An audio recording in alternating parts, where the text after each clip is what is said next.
This is GNOME 48, the brand new version of GNOME Desktop that is going to be released very soon. Currently, GNOME 48 is in beta and available for testing. This new release mainly focuses on feature improvements, performance enhancements, and updates to the GNOME shell.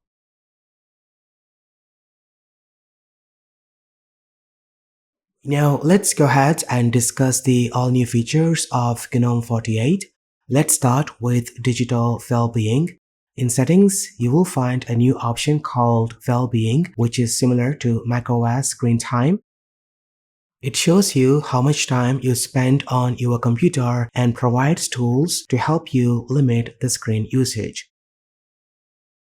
For example, you can easily set the screen time limit.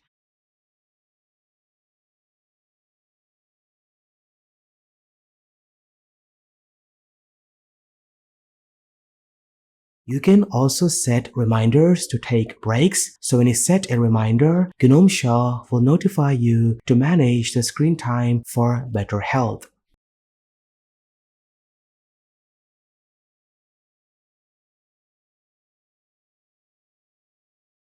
Decibels is the default audio player that comes with GNOME 48. It's now a part of the GNOME Core applications. Now keep in mind that this is not a music manager like Rhythmbox or Elisa. It lets you play music files but doesn't have a library, track browser, folder watching, or album art. This is a simple audio player focused on playing audio files. However, it does offer some features like waveform display, a scrubbable seek bar, playback controls, and volume sliders. GNOME Image Viewer now supports image editing out of the box. As of now, PNG and JPEG images can be edited. The tools include cropping, rotating, and flipping images.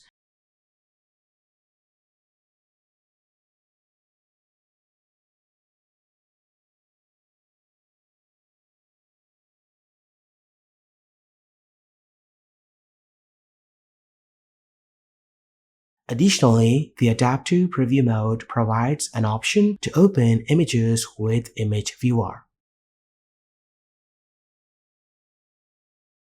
GNOME 48 brings dynamic triple buffering, which improves the perceived smoothness of GNOME Desktop by reducing skipped frames and making animations more fluid.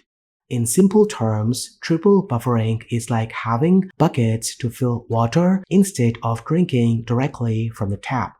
Technically, it enhances the motor's capabilities by allowing the composer to start working on the next frame as early as possible, even when the previous frames has not been displayed yet.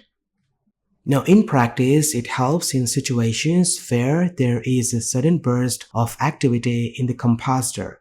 For example, when the GNOME Shell overview is opened after a period of long activity.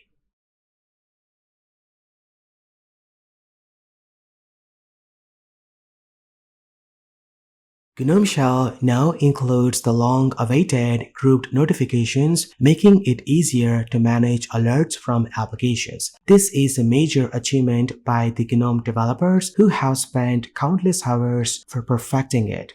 Now, as of now, GNOME Nightlies do not yet have this feature.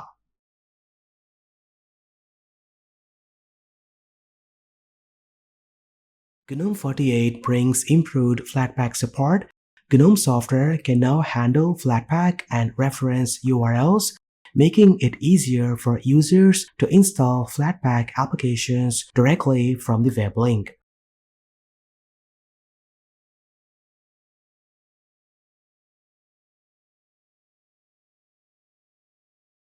If you're using GNOME Desktop on laptop, battery charge limiting will be available in GNOME 48. This feature allows you to set a charging limit to help preserve battery health, which can extend battery longevity by maintaining lower charge levels.